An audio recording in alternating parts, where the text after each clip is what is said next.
Senior सहाफ़ी और column निगार अंसार अब्बासी ने कहा है कि नए चीफ जस्टिस काजी फायज़ ईसा को चाहिए कि हर ऐसे मशवरे को सुनी अनसुनी कर दें जो इन्हें अपने असल फरीज़े की बजाय अदलिया इस्टेब्लिशमेंट समेत हर इदारे से टकराव की तरफ ले जाए या ऐसे सियासी तनाज़ात में उलझा दे कि वो कुछ भी न करने के काबिल रहें।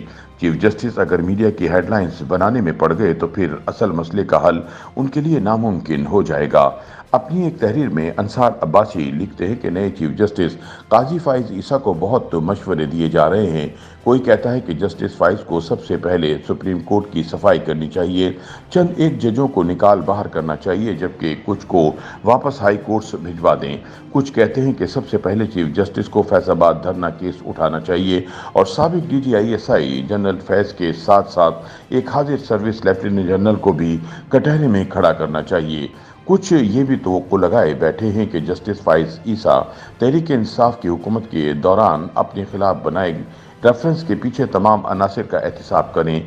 एक आवाज़ आई कि अब कोई 15-20 सियासतदानों का एहतिसाब शुरू हुआ चाहता है, यानी जितने मुंह उतनी बातें।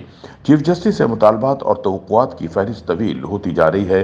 अंसार अब्बासी का कहना है कि बहुत से लोग चाहते हैं कि चीफ जस्टिस मादी की तमाम खराबियों के हर जिम्मेदार को कटहरे में ला खड़ा करें, चाहे कुछ भी हो जाए।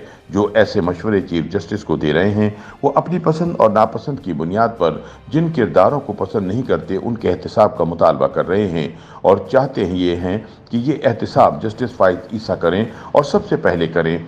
मुझे उम्मीद है कि चीफ जस्टिस अपनी जिम्मेदारियों को समझते हुए हर ऐसे मशवरे को सुना अनसुना कर देंगे जो इन्हें अपने असल फरीज़े की बजाय अदलिया इस्टेब्लिशमेंट समेत हर इदारे से टकराव की तरफ ले जाए या ऐसे सियासी तनाज़ात में उलझा दे कि वो कुछ भी करने के काबिल ना रहें। चीफ जस्टिस आइन और कानून के तहत जो मुकदमे आए उसका फैसला करें। कोई जज हो, जर्नैल या सियासतदान, किसी का भी कोई केस हो, उसको मेरिट पर सुनकर उसका फैसला कर दें।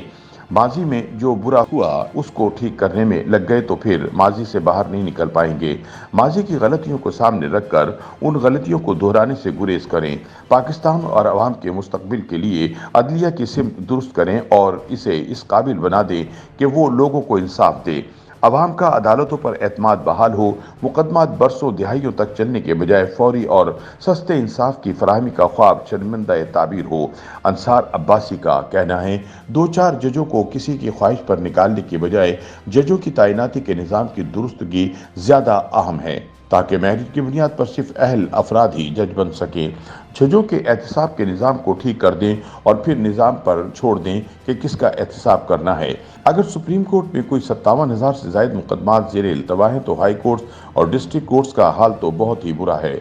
असल मसला अदालती निज़ाम की दुरुस्तगी का है जिसके लिए वैसे ही जस्टिस फायज़ ईसा के पास वक्त कम है।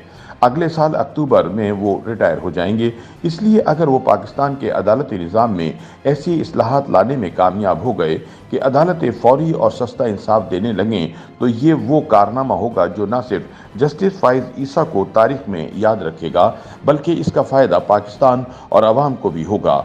असल तवज्जो उस अदालती निज़ाम की इस्लाह पर होनी चाहिए जो अवाम को इंसाफ देने में नाकाम हो चुका है, जिस पर किसी को कोई एतमाद नहीं और इसी वजह से वो दुनिया में आखिरी नंबरों पर गिना जाता है। YouTube पर गूगली न्यूज देखने के लिए youtube.com की सर्च बार में गूगली न्यूज TV टाइप करें। गूगली न्यूज के पेज पर सुर्ख रंग के सब्सक्रिप्शन वाले बटन पर क्लिक करना ना भूलिए। YouTube पेज पर अपलोड होने वाली वीडियोस से बाखबर रहने के लिए बेल आइकन पर क्लिक कीजिए। आपको हर नई वीडियो के बारे में नोटिफिकेशन मौसूल हो जाएगा।